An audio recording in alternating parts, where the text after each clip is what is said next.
Hello and good morning all of you. स्वागत आहे तुमचं मेगाबीट एज्युकेशनच्या यूट्यूब चॅनलवर. चला बघूया आजचे व्होकॅब्युलरीचे words, one word substitution, idioms and phrases आणि misspelled word. So first word आहे आपला, तो आहे आज एन्शंट. ओके, एन्शंट म्हणजे काय होते तर preserve a right tradition or idea in a form that ensures it will be protected and respected. म्हणजेच काय, एका पवित्र ठिकाणी ठेवणे किंवा जतन करून ठेवणे असं त्याला आपण म्हणू. एका पवित्र ठिकाणी ठेवणे किंवा जतन करून ठेवणे याला काय म्हटलं जाते, एन्श्रेंट. एन्श्रेंट म्हणजे काय होते तर पवित्र ठिकाणी ठेवणे किंवा जतन करून ठेवणे. ओके, सो याचे सिनोनिम्स बघूया आपण. सिनोनिम्स काय आहेत, set down, set out, spell out. आणि अँटोनिम्स आहेत अबॅस्ट, डिग्रेडेड आणि डिमीन्ड. हे आहेत अँटोनिम्स कशाचे, एन्शंटचे. नेक्स्ट बघूया वर्ड. नेक्स्ट आहे डिप्लॉयड. डिप्लॉयडचं काय मिनिंग आहे तर move troops and equipments into position for military action. Military action करता जे ट्रूप्स आणि इक्विपमेंट्स आहे त्यांना मूव्ह करणे, त्याला म्हटलं जातं डिप्लॉयड. आणि डिप्लॉयड म्हणजे काय होते, तैनात करणे. डिप्लॉय म्हणजे होते तैनात करणे किंवा कामी लावणे. उपयोग करणे.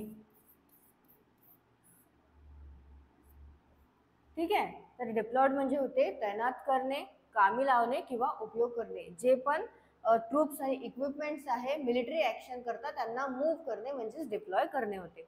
सिनोनिम्स काय आहेत, पोझिशन, स्टेशन आणि पोस्ट. आणि अँटोनिम्स आहेत गॅदर, हॉर्ड आणि कलेक्ट. हे आहेत अँटोनिम्स. नेक्स्ट वर्ड आहे कॉग्निझंट. Okay, COGNIZANT. कॉग्निझंट म्हणजे काय आहे, हॅव्हिंग नॉलेज ऑर अवेअरनेस. म्हणजेच काय असणे, एकतर जाणकार असणे किंवा त्याबद्दलची जाणीव असणे, त्याला आपण कॉग्निझंट असं म्हणतो. तर कॉग्निझंट म्हणजे होते जाणकार किंवा जाणीव असलेला.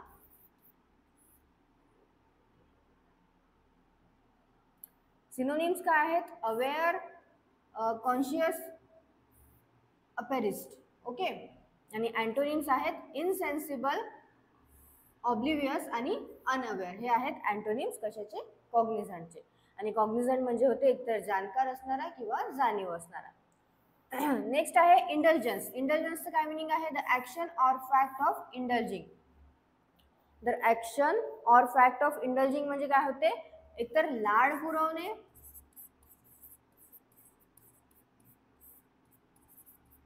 हौस भागवणे,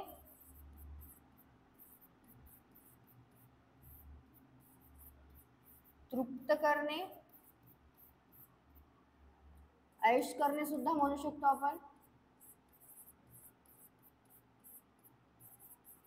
आनंद मिळवणे. याला काय म्हटलं जातं, इंडल्जन्स. सो सिनोनिम काय आहे इंडल्जन्सचे, सॅटिस्फॅक्शन, सॅटिस्फाईंग आणि ग्रॅटिफिकेशन. आणि अँटोनिम्स काय आहेत, ते आहेत डिनायल आणि मॉडरेशन. नेक्स्ट बघूया one word substitution. One word substitution मध्ये फर्स्ट आहे हॅमलेट. हॅमलेट हा वर्ड आपण आधीच्या सेशन मध्ये सुद्धा बघितलेला आहे. तर हॅमलेट म्हणजे काय होते, a small village or group of house. म्हणजेच एकतर गाव किंवा लहानसं खेड सुद्धा आपण त्याला म्हणू शकतो, त्याला म्हटलं जाते हॅमलेट. गाव, लहानसे खेडे किंवा वाडी सुद्धा आपण त्याला म्हणू शकतो, त्याला काय म्हटलं जाते, हॅमलेट. नेक्स्ट वर्ड आहे कॉटेज. CORTEG. कॉटेज म्हणजे काय होते, अ फ्युनरल प्रोसेशन. तर काय आहे फ्युनरल प्रोसेशन म्हणजे, तर मिरवणूक.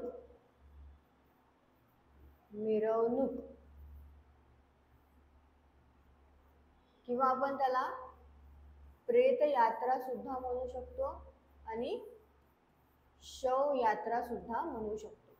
याला काय म्हटलं जाते वन वर्ड मध्ये इंग्लिश मध्ये Cortez, CORTEGE. Next misspelled word मध्ये आपण बघूया correctly spelled word. So first word आहे आपला तो आहे स्पॉन्टेनियस. स्पॉन्टेनियस ऑप्शन ए जो आहे करेक्ट स्पेलिंग आहे स्पॉन्टेनियसची काय आहे SPONTANEOUS. तर स्पॉन्टेनियस म्हणजे काय होते जे आपोआप होते, ज्याचं पूर्व नियोजन न करता जे होते स्पॉन्टेनियस मध्ये त्याला स्पॉन्टेनियस असं म्हटलं जातं. स्पॉन्टेनियस म्हणजे जे पूर्व नियोजन न करता जे घडतं त्याला स्पॉन्टेनियस असं म्हटलं जातं. ओके, स्पॉन्टेनियस म्हणजे काय होते आपोआप होणारे किंवा पूर्वनियोजित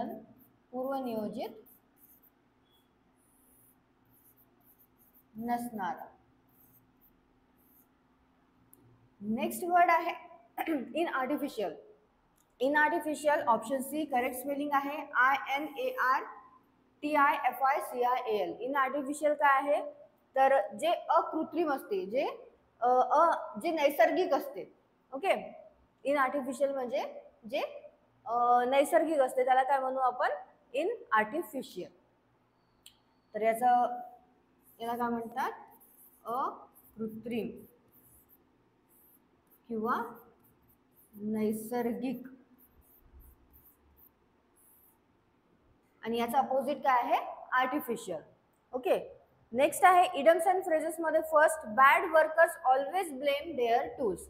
याचं मिनिंग आहे a bad worker always blame their टूल्सचं मिनिंग काय आहे if somebody does a job badly, म्हणजेच एक तर तो स्वतः काम बरोबर करत नाही or loses in a game किंवा एखाद्या गेम मध्ये हारलेला आहे and claims that they were let down by their equipment. म्हणजेच की एकतर त्यांनी काम बरोबर केलं नाही किंवा तो खेळला बरोबर नाही पण तो दोष कशाला देत आहे त्याच्या इक्विपमेंटला दोष देत आहे.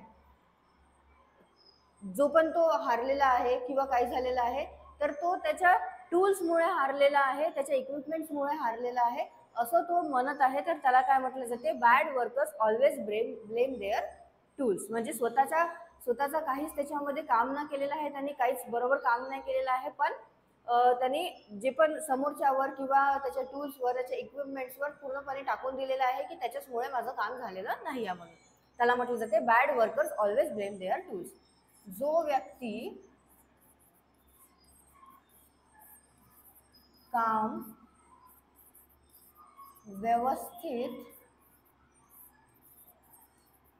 करत नाही तो स्वतःच्या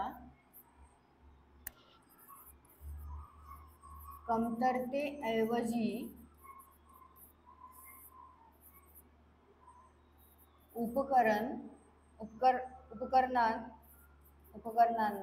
उपकरणांना म्हणजे इक्विपमेंट्सला किंवा इतर बाह्य कारणांना दोष देतो. त्याला काय म्हटलं जाते फ्रेज मध्ये bad workers always blame their tools. Next आहे beggars can't be choosers. Beggars can't be choosers याचं मिनिंग काय आहे the people who are in great need. तर ज्याला खूप जास्त आवश्यकता आहे कशाची पण म्हणजे हेल्थची खूप जास्त आवश्यकता आहे तर त्यांनी ते ऍक्सेप्ट केलेली पाहिजे. कोणती पण हेल्प त्याला जे मिळत आहे ते त्यांनी ऍक्सेप्ट केली पाहिजे जे त्याला ऑफर झालेली आहे. Even if it is not a complete solution, जरी ते कोणतं कम्प्लीट सोल्युशन नाही त्या प्रॉब्लेमचं पण तरी त्याला ती जी हेल्प मिळालेली आहे ती त्यांनी ऍक्सेप्ट केली पाहिजे जेव्हा की तो जास्त नीड मध्ये आहे. तर म्हणून काय म्हटलं जाते बेगर्स कांट बी चूजर्स. जेव्हा आपल्याला खूप जास्त गरज असते तेव्हा जी पण आपल्याला हेल्प मिळत आहे ती हेल्प आपण ऍक्सेप्ट करून घ्यायला पाहिजे.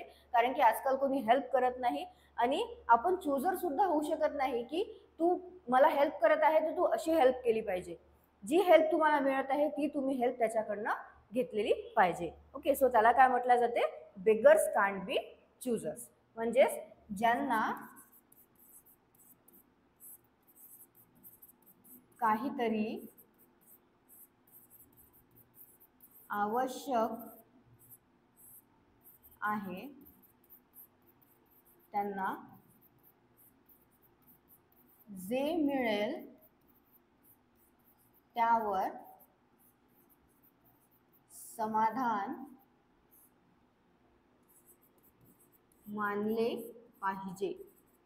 जी पण हेल्प मिळत आहे, जे पण काही मिळत आहे, जे पण कोणी हेल्प करत आहे त्याच्यावर समाधान मानले पाहिजे, कारण त्यांना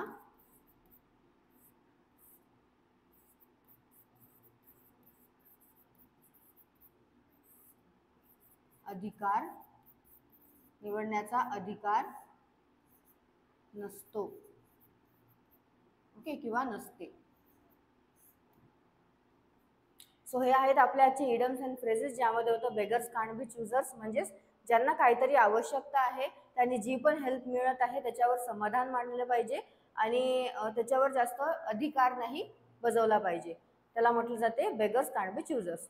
नेक्स्ट आहे bad workers always blame their tools, म्हणजेच की जो व्यक्ती काम व्यवस्थित करत नाही आहे पण तो स्वतःला दोष देण्याऐवजी त्याचे जे टूल्स आहे, इक्विपमेंट्स आहे किंवा जे पण काही बाह्य जे कारण आहे त्याला दोष देत आहे, त्याला काय म्हणू आपण, bad workers always blame their tools. Next आपण बघितलेलं आहे इनआर्टिफिशियल. इनआर्टिफिशियल म्हणजे काय होते तर अकृत्रिम म्हणजेच नैसर्गिक असं होते आणि त्याचं जे अपोजिट आहे ते काय आहे, आर्टिफिशियल. तर इनआर्टिफिशियल म्हणजे काय होते, जे की नॅचरल आहे.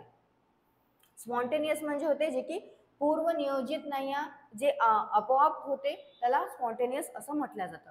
कॉर्टेज म्हणजे होते अ फ्युनरल प्रोसेशन, म्हणजेच एकतर प्रेत यात्रा, शवयात्रा किंवा मिरवणूक असं म्हटलं जातं. हॅमलेट म्हणजे होते गाव किंवा लहानसे खेडे किंवा आपण वाडी सुद्धा त्याला म्हणू शकतो. फर्स्ट आपण वर्ड बघितलेला होता एन्शियंट. एन्शियंटचं काय मिनिंग आहे, पवित्र ठिकाणी ठेवणे किंवा जतन करून ठेवणे, त्याला प्रिझर्व करून ठेवणे, त्याला म्हटलं जाते एन्शियंट. नेक्स्ट डिप्लॉइड म्हणजे होते तैनात करणे, कामी लावणे किंवा उपयोगात आणणे, उपयोग करणे त्याचा, त्याला डिप्लॉय करणं असं म्हटलं जातं. कॉग्निझंट म्हणजे होते एकतर जाणकार आहे किंवा त्याला जाणीव आहे, त्याला कॉग्निझंट असं म्हटलं जातं.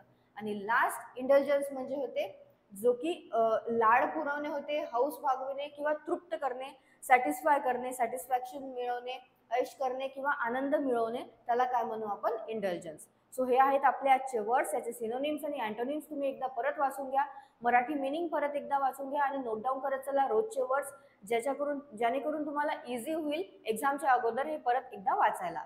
So all the best all of you and thank you.